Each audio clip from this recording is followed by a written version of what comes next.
Assalamualaikum warahmatullahi wabarakatuh. Alhamdulillah nahmaduhu wa nasta'inuhu wa nastahdihi wa nastaghfiruh wa natubu ilaihi wa na'udzu billahi min syururi anfusina wa min sayyiati a'malina.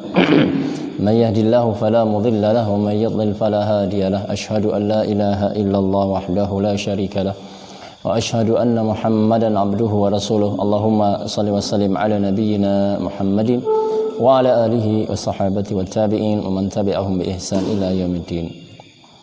Ikhwatal azhar rahimakumullah, para asatidzah, para guru, para pendidik yang dimuliakan Allah Subhanahu wa taala serta kaum mukminin yang lain. Insyaallah pada pagi hari ini kita akan melanjutkan kajian kitab Rasul Al-Muallim. Rasul adalah seorang guru. Pada bagian berikutnya atau pada hal lain yang perlu menjadi perhatian kita sebagai guru, sebagai pendidik adalah bagaimana kita menyampaikan sesuatu kepada mereka, mentransfer ilmu kita kepada mereka sesuai dengan daya tangkapnya, itu kan, sesuai dengan pemahamannya. Kenapa ikhwati rahimakumullah? Karena ya kita paham bahwa tidak semua orang berada pada satu level dalam pemahaman. Ada yang memang cepat memahami, ada yang agak lambat, ada yang lambat, begitu kan? Ada yang kemudian cepat segera merespons, sehingga cepat untuk bertanya terhadap apa yang kita berikan. Ada juga yang barangkali ya perlu penjelasan lebih jauh, perlu penjelasan lebih dalam, ya, sehingga apa yang kita sampaikan betul-betul dia pahami secara baik. Jadi ikhwatul azhar rahimakumullah, artinya bahwa seorang guru, seorang muallim harus betul-betul memahami atau mengetahui sejauh apa pemahamannya, kadar pemahaman anak didiknya seperti apa, gitu kan? Nah ini, karena kalau kita lihat di mana Allah Subhanahu wa taala berfirman, Kunu rabbaniyina bima kuntum tuallimuna alkitab wa bima kuntum tadrusun. Jadilah kalian rabbaniyin, begitu kan? Jadilah kalian rabbaniyin. Siapa rabbaniyin ini? Kunu rabbaniyina bima kuntum tuallimuna alkitab wa bima kuntum tadrusun. Bahwa rabbaniyin atau rabbaniyun ini orang-orang yang kata Allah Subhanahu wa taala, bima kuntum tuallimuna alkitab wa bima kuntum tadrusun. Bahwa kita senantiasa belajar terus kan? Kemudian kita juga tidak hanya kita mengajarkan, tapi kita tidak hanya mengajarkan ilmu kita, tidak hanya mentransfer ilmu kita, tapi kita juga perlu belajar. Bima kuntum tuallimuna alkitab wa bima kuntum tadrusun. Ibnu Abbas mengatakan rabbaniyin ini dikarenakan dia senantiasa berinteraksi dengan ilmu yang dia dapat, dia sampaikan, kemudian dia menambah keilmuan dia dengan belajar tadi, maka rabbaniyin kata beliau hukama'u fuqaha, adalah orang yang bijak dan orang yang faqih. Kenapa ya khatir rahimakumullah? Kadang ada orang berilmu tapi enggak bijak. Dia berilmu tapi enggak bijak. Dia ilmunya luar biasa tapi tidak bijak dalam menyampaikannya. Ya, cenderung memberikan justifikasi, cenderung menyalahkan, mohon maaf misalnya membodoh-bodohi orang yang memang belum paham, enggak bijak misalnya.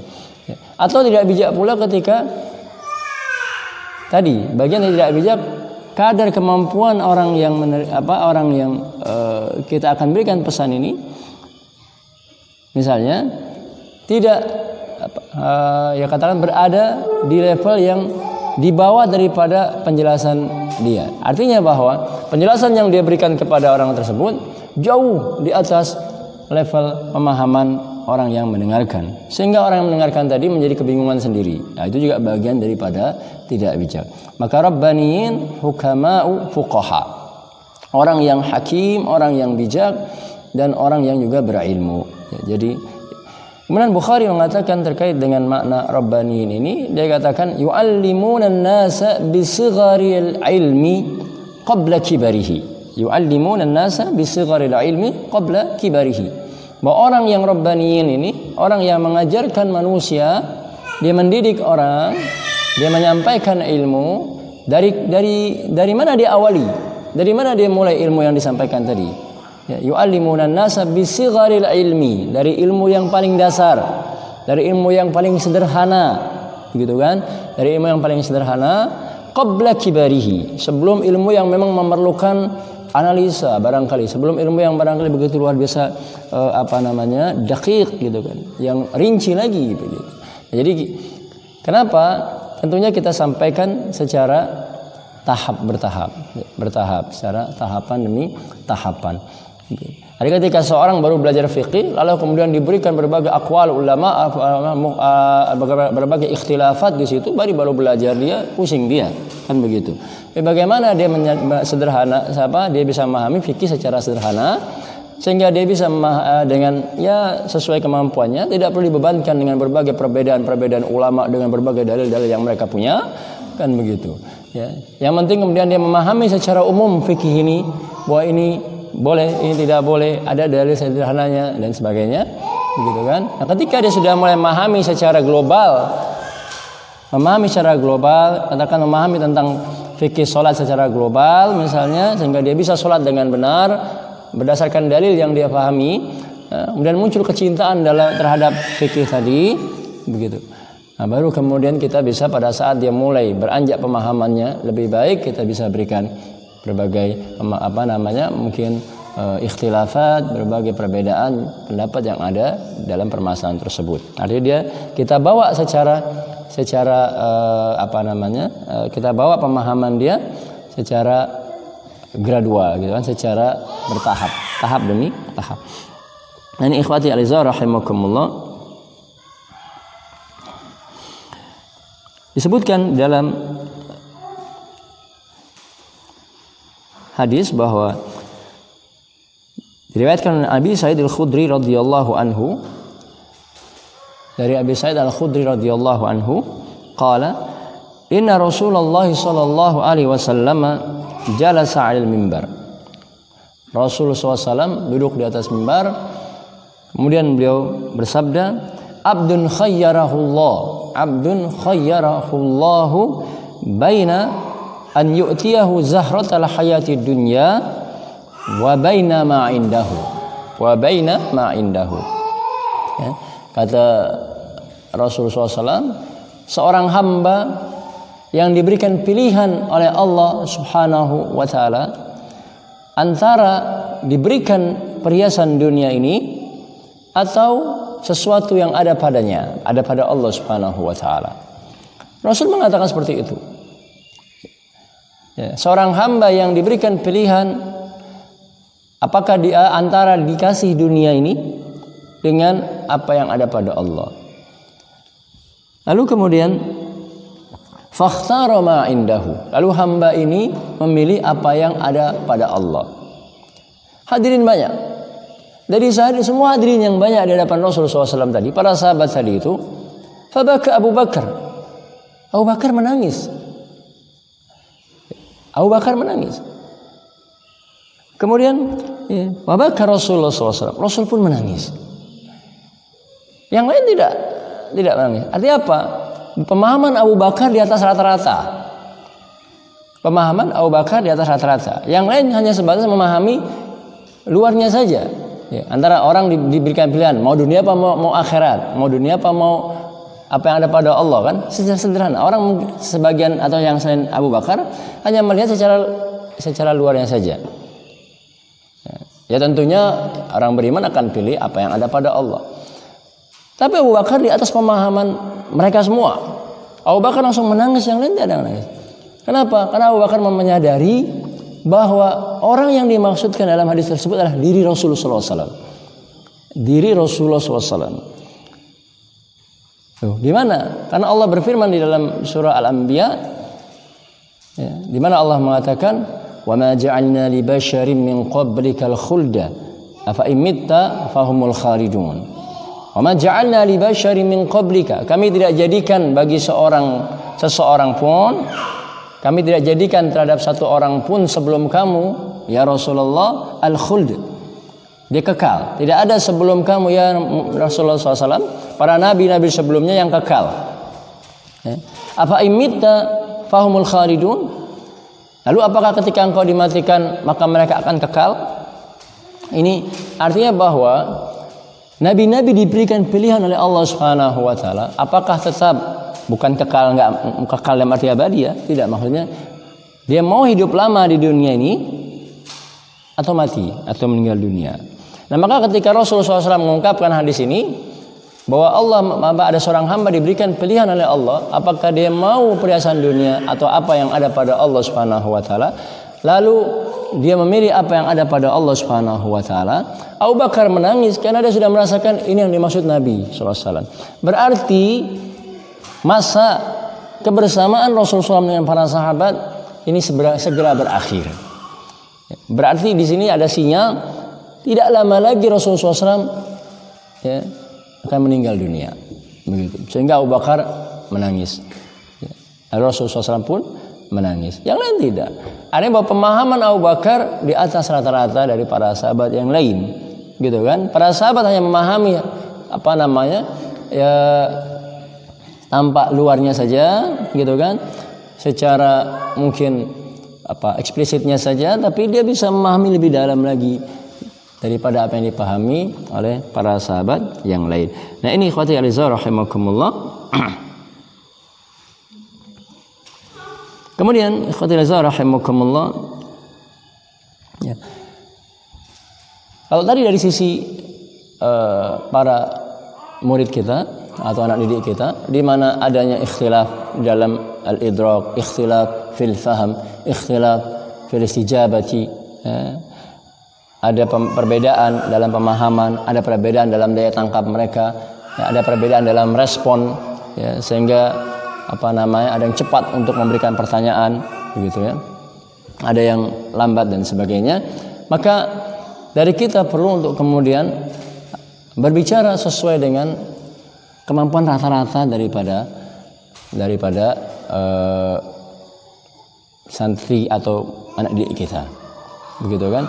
Dengan al-ifsah, dengan lebih menjelaskan lagi, dengan lebih menerangkan lagi maksud dari kita. Kemudian ya, khairizah rahimakumullah.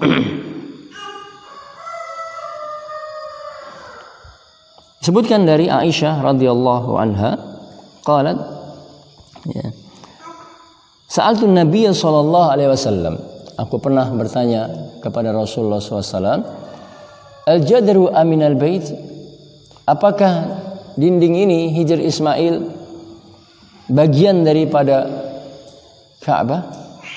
Begitu. Lalu Rasulullah SAW mengatakan, na'am, iya. Loh, kenapa enggak dimasukkan saja ke dalam Ka'bah Hijr Ismail itu? Gitu kan, sehingga hanya diberikan ya dinding saja. Lalu Rasul mengatakan bahwa kaummu itu sudah kehabisan dana untuk memasukkan Hijr Ismail ya, ke dalam Ka'bah. Lalu Aisyah bertanya lagi, loh, kenapa ini pintunya? Fama sya'nu babun murtafi'an. Loh, kenapa pintunya ini ya, tinggi? Masih tetap tinggi pintunya itu. Allah Rasulullah SAW mengatakan, kalau bukan karena kaummu yang baru masuk Islam, kalau bukan karena kaummu yang baru masuk Islam, ya, aku ratakan ini pintunya dengan tanah, gitu kan? Artinya apa? Rahimakumullah. Seorang guru perlu juga memahami bahwa antara maslahat dan mafsadahnya. Ketika dia menyampaikan, ketika dia menegur, ketika dia menyampaikan mau'idhahnya, ketika dia menyampaikan darsnya, nasihatnya, begitu kan? Maka dia perlu melihat ya, al-muwazanah antara maslahat dan mafsadahnya, gitu kan? Sehingga kan ada satu kaidah yang mengatakan dar'ul mafasid muqaddamun ala jalbil masalih. Menghindari terjadinya sebuah mafsadah, maka itu lebih didahulukan daripada maslahat yang kita inginkan. Ini kan ada kaidahnya, begitu. Jadi kenapa Rasulullah SAW tetap membangun Ka'bah seperti asalnya, ya, seperti asalnya Ibrahim membangun, ya, di atas asasnya tadi, ya, seperti Ibrahim gitu kan, tidak dirubah atau tidak, maksudnya tidak dibuat seperti yang baru, yang berbeda dengan apa yang tadi dibangun oleh Ibrahim alaihissalam. Bahkan Ibnu Zubair dalam masanya ketika bertanya kepada gitu kan Aisyah, lalu Aisyah menjelaskan apa yang terjadi pada masa Rasulullah SAW, bahwa Rasulullah SAW tetap membangun seperti, ya, di atas asas yang telah dibangun oleh Ibrahim, Ka'bah tersebut. Lalu Ibnu Zubair mengatakan, ya, kalaulah bukan karena khawatir adanya kekufuran, kemurtadan, maka aku akan bikin 2 pintu ini Ka'bah, pintu masuk dan pintu keluar, gitu kan, pintu masuk dan pintu keluar. Jadi ikhwatidzar rahimakumullah, di sini kita perlu memperhatikan. Ya, jangan kita ingin mendapatkan suatu maslahat tapi yang muncul mafsadatnya lebih besar. Kemudian hal yang lain,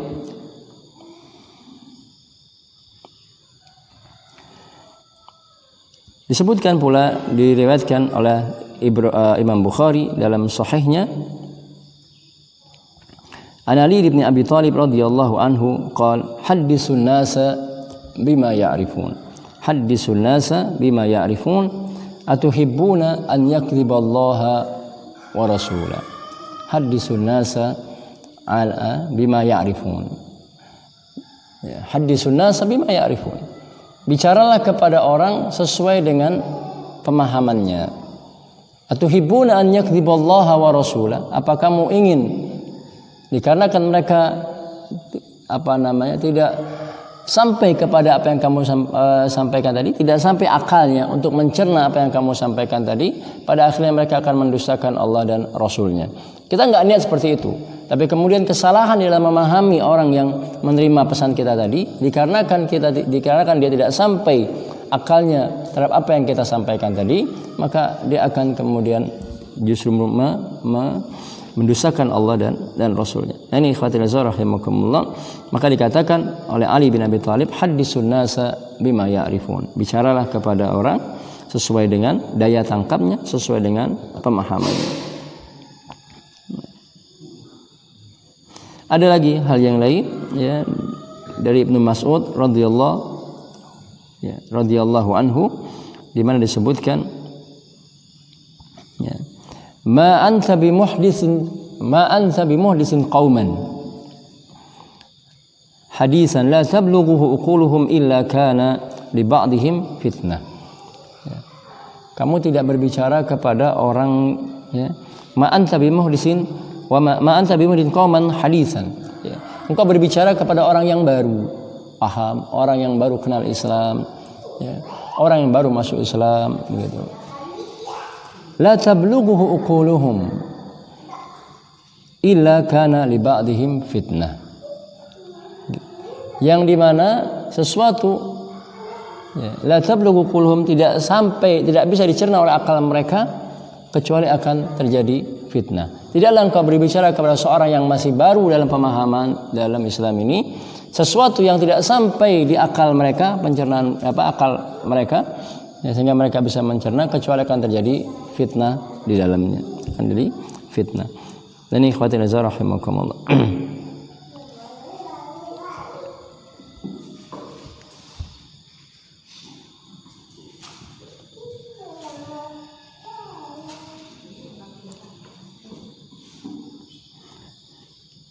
Jadi dari sini kita bisa lihat bahwa penyampaian materi yang kita sampaikan, ya, tidaklah secara langsung sekaligus, tetapi secara bertahap, ya, kemudian dimulai dari yang paling sederhana sampai kemudian, ya, sesuatu yang mungkin perlu rincian lebih jauh. Kemudian rahimakumullah, yang berikutnya adalah dialog, ya, uslub dialog. Artinya kita bisa mengajak murid kita dalam pentransferan ilmu itu dalam bentuk dialog, ya, karena ada orang-orang atau barangkali orang-orang yang, ya, cukup dengan dalil, selesai kalau dikatakan dalil ini selesai, terima dia. Tapi ada yang kemudian pengen lebih jauh lagi, dalil, mungkin penjelasannya lebih detail lagi. Ya. Ada yang sebatas cukup iqna' dengan logika saja. Macam-macam orang di hadapan kita, macam-macam para murid ya di hadapan kita ini. Maka ada saat-saat tertentu kita menggunakan uslub al-muhawarah, ya, uslub al-muhawarah, artinya uslub dialog di situ. Kita bisa lihat di dalam hadis Rasulullah SAW ketika ada seseorang yang mendatangi Rasulullah SAW dan Rasulullah SAW pada saat itu sedang bersama dengan para sahabatnya, lalu kemudian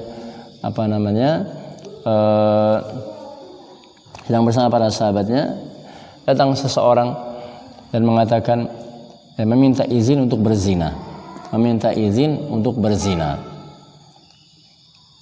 Para sahabat ketika itu marah luar biasa, ya, pengen mengusir atau mungkin memukul daripada orang tersebut. Ini kan kecintaan mereka kepada syariat. Ya, ketika ada orang yang dengan sederhana pengen minta izin berzina. Lalu kemudian Rasulullah SAW meminta kepada para sahabatnya, dekatkan orang tersebut kepada Rasulullah SAW. Ya. Rasulullah SAW ketika kemudian mengatakan kepada orang ini, ya Rasul tahu, karena dia mengatakan minta izin berzina. Rasul tahu bahwa orang ini paham akan zina. Rasul tahu bahwa orang ini tahu zina itu dilarang, sehingga dia minta izin. Dia minta izin. Artinya kan ketika dia tahu dalilnya, artinya dia tahu bahwa zina ini dilarang begitu. Dia sudah tahu. Artinya ada orang-orang yang kalau dalil sudah tahu begitu. Ya. Makanya Rasulullah SAW kemudian ketika meminta agar didekatkan orang tersebut, Rasul mengatakan, atuhibbuhu li ummik. Apakah suka kamu zina terjadi pada ibumu? Dia katakan, tentu tidak ya Rasulullah. Enggak akan ada orang yang mau. Atau kemudian kalau zina ini apakah engkau suka terjadi pada anakmu? Ya, dia bilang tidak ya Rasulullah, demi engkau. Dia katakan demi Allah tidak ada orang yang mau. Atau terhadap saudara perempuanmu tidak, terhadap bibimu tidak, gitu. Ya. Artinya kan di sini kalaulah zina ini juga kamu nggak mau, artinya kalau walaupun anak perempuan kamu, saudara perempuan kamu, ibumu dizinai orang kamu nggak ridho, lalu kamu kenapa mau zinain orang lain? Atau orang yang kau zinai juga nggak akan ridho dengan yang kau lakukan terhadap anak perempuannya, gitu kan, atau terhadap ibunya, kan? Artinya kan dibawa kemudian oleh Rasulullah SAW, ya, bagaimana kalau diajak dialog, kemudian secara logikanya begitu, dia sudah tahu zina itu tidak boleh. Tapi diajak dialog di situ oleh Rasul sallallahu alaihi wasallam. Lalu Rasulullah SAW memegang dada orang tersebut, Allahumma ighfir dzambahu. Ya kan? Kemudian wa tahhir qalbahu wa hassin farjahu. Kata Rasulullah SAW, ya Allah, ampunilah dosanya, kemudian bersihkanlah hatinya, kemudian jagalah kemaluannya. Ya, setelah itu orang tersebut enggak pernah tengok sana kemari lagi itu matanya. Artinya kan ini ada dialog, ya, sesekali kita perlu kemudian mengajak dialog. Kemudian ikhwatul azhar rahimakumullah, mungkin yang terakhir dalil yang bisa kita juga lihat bagaimana kemudian diriwayatkan ya, diriwayatkan dari Ibnu Abbas radhiyallahu anhu, anna imra'atan ja'at ila Nabi sallallahu alaihi wasallam faqalat inna ummi nadharat an tahujja. Ada seorang mendatangi Rasulullah SAW lalu mengatakan, sungguhnya ibuku telah bernazar pengen berhaji. Ya, dia pengen berhaji dan dia sudah nazar untuk itu. Famatat qabla an tahujja. Tapi dia meninggal sebelum berhaji. Afa ahujja anha? Lalu apakah aku berhaji untuknya? Lalu Rasulullah SAW mengatakan, na'am, haji anha, berhajilah baginya, kata Rasulullah SAW. Lalu Rasulullah SAW mengatakan kepada orang tersebut, lau kana ala ummika dain. Nah, bagaimana pendapatmu kalau ibumu punya utang?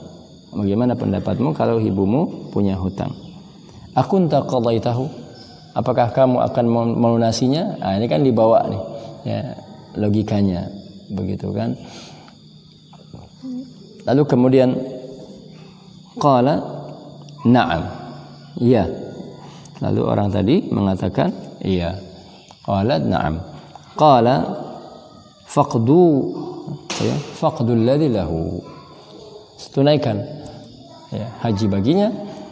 Kemudian fa innallaha ahaqqa bil qada, karena hak Allah itu lebih dahulu untuk diselesaikan. Jadi khazar rahimakumullah, disinilah kita perlu untuk hiwar, perlu dialog begitu. Ya, kadang-kadang mungkin pentransferan ilmu satu arah nggak bisa langsung diterima, tapi mungkin satu sisi lain kita perlu ya untuk kemudian ajak dia dialog, mungkin di luar hissah, di luar pelajaran gitu kan. Ala kulli hal, ini teknik yang diajarkan oleh Rasulullah sallallahu alaihi wasallam. Jadi yang pertama adalah bagaimana kita berbicara sesuai dengan kemampuan akal mereka ya. Kemudian yang kedua ya kita bisa menggunakan metode dialog dalam pentransferan ilmu kita. Allahu alam, ini khatizah rahimakumullah barangkali terkait dengan materi kita pada pagi hari ini, semoga bermanfaat. Subhanakallahumma bihamdik asyhadu an la ilaha illa anta astaghfiruka wa atubu ilaik. Assalamualaikum warahmatullahi wabarakatuh.